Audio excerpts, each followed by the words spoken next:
Friends, welcome back to Jharkhand RS classes. तो आज आप लोगों के बीच फिर से एशिया से रिलेटेड यानी कि एशिया में पढ़ने वाले सारे देश जो हम लोग बारी बारी से वीडियो प्रोवाइड करवाया जा रहा है आपको। आज हम लोग मिडिल एशिया यानी कि मध्य एशिया, सेंट्रल एशिया की कुछ कंट्रीज को लेकर आए हैं। जितने भी कंट्री सेंट्रल एशिया में पढ़ते हैं, है ना, एशिया महादेश में, सेंट्रल एशिया महादेश में, उसके बारे में हम लोग जानेंगे। जैसा कि आप लोगों को पता है, प्रीवियस वीडियो में हमने वेस्टर्न एशिया और साउथ एशिया के बारे में समझा था, उनके देशों के बारे में, कैपिटल और करेंसी के बारे में जाना था। तो आज इसी से रिलेटेड हम लोग देखेंगे। ठीक है, चलिए आइए। आपके सामने मैप है, मैप आपको नजर आ रहा होगा। देखिए, इसमें ये जो आपको दिखाई दे रहा है, ठीक है, तो इसमें 5 कंट्री हमने लिया है। 1, 2, 3, 4 और 5।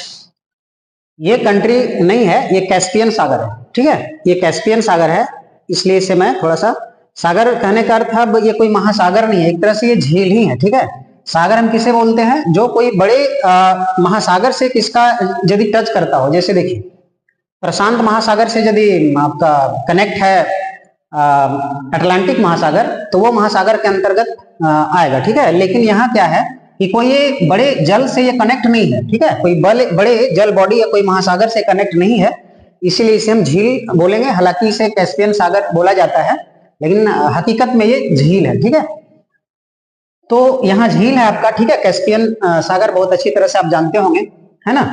अब इसमें 5 कंट्री हमने लिया और पांचों ये जो कंट्री है ये आपका सेंट्रल एशिया में आता है। ठीक है, यानी कि मध्य एशिया में इसको हम लोग पढ़ेंगे। तो सबसे पहले इसके इतिहास को थोड़ा जानते हैं, क्या था ये, मध्य एशिया कहाँ से निकल के आया है। ठीक है, तो 1991 में, 1991 के पहले तक ये यूएसएसआर, ठीक है, यूएसएसआर, ठीक है, संयुक्त सोवियत संघ का ये हिस्सा हुआ करता था 1991 के पहले। ठीक है, अब 1991 में क्या हुआ कि यूएसएसआर का विघटन हो गया, संयुक्त सोवियत संघ का विघटन होने के बाद, ठीक है, 15 कंट्री, 15 डिवाइड हो गया। ठीक है, 15 भागों में टूट गया, जो कि जिसमें से 5 ये है आपका। ठीक है, 5 ये है, सेंट्रल एशिया में इसका हिस्सा आता है। और 10 जो है उसके बारे में बाद में हम लोग यूरोप में पढ़ने वाले देश हैं, 10 उसके बारे में बाद में देखेंगे। फिलहाल हम लोग इसके बारे में जानेंगे। आज का हमारा टॉपिक है सेंट्रल एशिया, मध्य एशिया के देश। अब देखिए, ये हमारा जो बड़ा सा जो भाग दिखाई दे रहा है, बड़ा सा भाग, ठीक है, तो ये हमारा हो जाएगा कजाकिस्तान। क्या हो जाएगा? कजाकिस्तान। यहां हम इसको डिनोट, यहां पे हम इसी में लिख देते हैं ना, कजाकिस्तान। ये हमारा कजाकिस्तान हो जाएगा। और इसके बारे में एक इंपॉर्टेंट चीज ये है कजाकिस्तान के बारे में, कि कजाकिस्तान जो है वो विश्व का, है ना, विश्व का सबसे बड़ा लैंडलॉक कंट्री है, यानी कि भू आविष्ट कंट्री। ठीक है, लैंडलॉक, सबसे बड़ा लैंडलॉक अर्थात भू आविष्ट देश है ये। ठीक है, भू आविष्ट कहने का अर्थ ये है कि चारों तरफ जो है अपना भूमि से जुड़ा हुआ है। अब देखिए, यहाँ पानी से, यानी कि कैस्पियन सागर से तो सीमा जरूर साझा कर रहा है, लेकिन मैंने पहले ही बताया कि ये सागर के रूप में नहीं है, झील के रूप में। ठीक है, तो इसको हम लोग नहीं लेंगे। तो भू आविष्ट देश यानी कि ये लैंडलॉक कंट्री, सबसे बड़ा। ठीक है, सबसे बड़ा, यहाँ लिख देते हैं, आप लोग नोट डाउन कर लेंगे इसको। सबसे बड़ा लैंडलॉक कंट्री जो होगा, ठीक है, वो कौन होगा? कजाकिस्तान होगा, यानी कि भू आविष्ट देश। ठीक, उसके बाद कजाकिस्तान के बाद हम लोग आते हैं उज्बेकिस्तान। ये जो पार्ट आपको दिखाई दे रहा है ये हमारा है उज्बेकिस्तान। उज्बेकिस्तान, ठीक है, ये हमारा उज्बेकिस्तान है। और ये हमारा तुर्कमेनिस्तान है,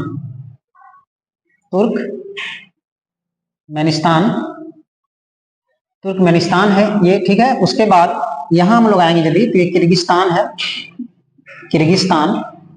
और एक लास्ट जो बचा हमारा ये जो है, ये आपका हो जाएगा किर्गिस्तान हो गया। फिर ये आप बोल सकते हैं इसको तजाकिस्तान, तजाकिस्तान, ठीक है, या फिर ताजिकिस्तान भी बोलते हैं इसको, ताजिकिस्तान। ठीक है, तो ये 5 देश, कजाकिस्तान, उज्बेकिस्तान, तुर्कमेनिस्तान, किर्गिस्तान और ताजिकिस्तान। अब इसको देखिए, इसको हम ऐसे लिख सकते हैं, आप याद करने के लिए आप ऐसे लिख लें KUT, ठीक है, इस तरह से KUT हो गया कट, और KUT KT, है ना। देखिए 2 ठो K वाला है और 2 ठो T वाला, और एक U हो गया, है ना। ऐसे याद रखें, कट और KT, किर्गिस्तान और ताजिकिस्तान, मतलब कजाकिस्तान, उज्बेकिस्तान, तुर्कमेनिस्तान, है ना, ताजिकिस्तान, सॉरी ये आपका किर्गिस्तान और ताजिकिस्तान। तो इसे आप याद करने के लिए एक और अपना सकते हैं, कुछ अपना ट्रिक अपने तरह से इसको ले करके और लर्न कर सकते हैं, ठीक है। आगे चलते हैं। अब हम इसके राजधानी के बारे में बात कर। अच्छा एक चीज और, यहाँ देखिए चाइना का जो हिस्सा है वो कजाकिस्तान और किर्गिस्तान, है ना, और ताजिकिस्तान, ये तीनों से लग रहा होगा, है ना, लग रहा है हिस्सा, तीनों का जो बाउंड्री है वो शेयर होगा। अच्छा यहाँ देखिए अफगानिस्तान है, तो ये आपका सीमा, अच्छा पाकिस्तान सीमा साझा नहीं करेगा यहाँ, ठीक है, पाकिस्तान शायद सीमा साझा नहीं करेगा, लेकिन अफगानिस्तान जो है वो इन दोनों कंट्री के साथ, यानी कि तुर्कमेनिस्तान और ताजिकिस्तान के साथ सीमा साझा कर रहा है।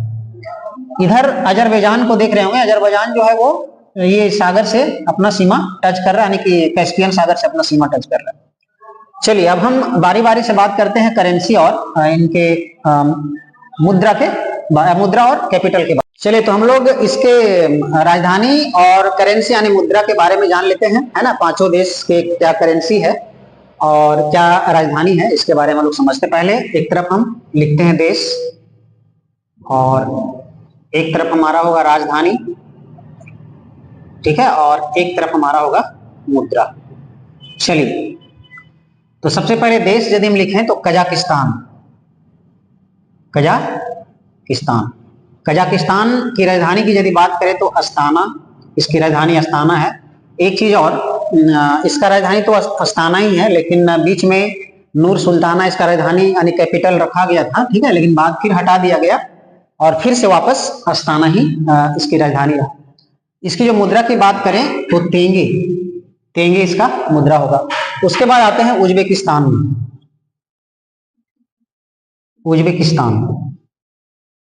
उज्बेकिस्तान की बात करें तो इसका जो हमारा कैपिटल होगा यानी जो राजधानी होगा वो ताशकंद होगा। और आपको पता होगा कि ताशकंद इंडिया से बहुत ज्यादा रिलेटेड है, क्योंकि जो आपका ये लाल बहादुर शास्त्री जी की जो मौत हुई थी 1965 में, 1965 या 66 में, तो ताशकंद में हुआ था, रहस्यमय मौत हुआ था उनका, ठीक है, एक होटल में हो गया था जब पाकिस्तान और इंडिया के बीच जब युद्ध छिड़ा था, चल रहा था उस समय।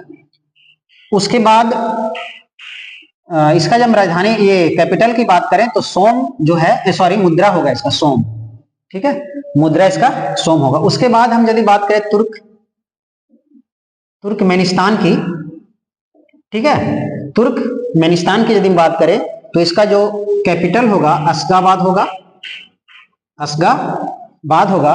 और इसकी यदि हम आपका मुद्रा की बात करें तो मनात, ठीक है, मनात या मन्नत इस तरह से भी बोल सकते हैं आप, ठीक है, कहीं कहीं होता है ऐसा लिखा हुआ। उसके बाद तुर्कमेनिस्तान के बाद हम आते हैं आपका ताजिकिस्तान में। ताजिकिस्तान की यदि हम बात करते हैं तो इसका जो कैपिटल होगा वो होगा दुशांबे। क्या होगा? दुशांबे होगा। और इसका जो ये होगा हमारा जो करेंसी होगा वो होगा सोमोनी होगा, ठीक है, सोमोनी या सोमोनी इस तरह से आप बोल सकते हैं। फिर लास्ट एक बचा हमारा किर्गिस्तान बचा। तो किर्गिस्तान की जो राजधानी होगा वो होगा बिश्केक। ये काफी पूछने वाला क्वेश्चन है, बहुत बार ये पूछा गया है क्वेश्चन, ठीक है। तो इसका भी जो करेंसी होगा वो सोम होगा। तो इस तरह से हमने देखा कि सोम दो देशों का यानी कि उज्बेकिस्तान और किर्गिस्तान का जो मुद्रा है वो सोम है। कजाकिस्तान का हमारा तेंगे होगा, ठीक है, तुर्कमेनिस्तान का मनात है ना, और ताजिकिस्तान का आपका सोमोनी। सोम से 3 हो गया ना, सोमोनी भी मिलता जुलता है, तो इसको याद करने में आसान होगा आपको। तो ये रहा आपका इन 5 देशों का कैपिटल और मुद्रा के बारे में हमने जाना। अच्छा, यहाँ हमने बात किया था ये ट्रिक के बारे में कि इसको कैसे याद रखा जाए। तो आप अपने हिसाब से ट्रिक को बना सकते हैं। जैसे मान के चलिए हम ऐसे भी इसको कर सकते हैं, के के टी टी के टी टी यू, ठीक है। जैसे मन हो, डबल के डबल टी यू, है ना, या फिर कट के यू टी कट के टी कट कट, है ना, कट के यू टी के टी। इस हिसाब से जो भी आप बना ले, आसान है, कोई दिक्कत नहीं। 5 ही कंट्री है तो इसको याद करने में ज्यादा परेशानी नहीं होगी। तो एक बार थोड़ा सा रिकॉल कर लेते हैं हम लोग, ठीक है। देखिए, ये जो आपको दिखाई दे रहे सेंट्रल एशिया यानी कि मध्य एशिया है, ठीक है। मध्य एशिया में 5 देश आते हैं। कितने? 5, जो पहले 1991 के पहले यूएसएसआर का हिस्सा हुआ करता था। 1991 में जब यूएसएसआर का विघटन हुआ ना, तो फिर ये 5 जो है वो सेंट्रल एशिया का हिस्सा हुआ, ठीक है। और 5 अलग हो गए, सब अलग अलग देश के नाम से जाना गया। जैसे एक कजाकिस्तान, उज्बेकिस्तान, तुर्कमेनिस्तान, ठीक है, ताजिकिस्तान और किर्गिस्तान। अब ये जो आपको दिखा रहा है ब्लू वाला पार्ट, ये आपका है कैस्पियन सी, मैंने पहले ही बता रखा था। और कैस्पियन सी से यदि क्वेश्चन एक बनने लायक है यहाँ, तो कैस्पियन सागर से कौन कौन से सीमा साझा कर रहे हैं उसको देख सकते हैं आप, है ना। इस तरह से आप बना, जैसे कजाकिस्तान और ये तुर्कमेनिस्तान, इधर अजरबैजान, इस तरह से सीमा साझा हो रहा है ना। तो ये रहा हमारा मतलब सेंट्रल एशिया के बारे में। और मैंने बताया पहले कि जितने भी एशियाज में कंट्री, एशिया कंटिनेंट में जितने भी कंट्री आते हैं, तो पार्ट बाय पार्ट उसे मैं प्रत्येक वीडियो के माध्यम से आपके तक पहुंचाने का प्रयास करूंगा। और उम्मीद है कि आप लोगों को सेशन अच्छा लगा होगा, ठीक है। और जितने भी क्वेश्चंस लिए जा रहे, जितने भी आपका पॉइंट लिए जा रहे हैं, कंटेंट लिए जा रहे हैं, वो एग्जाम पॉइंट ऑफ व्यू से काफी और काफी इंपॉर्टेंट होने वाला होता है, मतलब होगा, ठीक है। जितने भी एग्जाम्स हैं, आने वाले एग्जाम्स, अपकमिंग एग्जाम्स हैं, उसमें काफी इंपॉर्टेंट आपके लिए हेल्पफुल होगा ये सेशन। क्योंकि आपको पता होगा कि करेंसी और कैपिटल से एग्जाम में क्वेश्चंस पूछते ही हैं अक्सर, और उसमें किसी तरह का आपको दे सकता है इसे मिलान करने दे दे, ठीक है। अक्सर मिलान करने, क्वेश्चन का पैटर्न थोड़ा सा बदल गया है तो मिलान करने भी देता है। जैसे फिलहाल अभी जो जेएसएससी सीजीएल का जो एग्जाम हुआ, तो इसमें कैस्पियन सागर के बारे में पूछा था कि इसकी बाउंड्री जो है किस किस से लगती है, और 4 ऑप्शन दिया था। उस ऑप्शन को आप आसानी से ये कर सकते हैं, छांट करके और आसानी से निकाल सकते हैं, ठीक है। तो चलिए आज का सेशन यहीं तक समाप्त करते हैं, ठीक है। आने वाले वीडियो में, फिर नेक्स्ट वीडियो में मैं एशिया के ही कुछ महत्वपूर्ण हिस्से के बारे में बात करेंगे, उससे आने वाले देश के बारे में समझेंगे। तब तक के लिए धन्यवाद।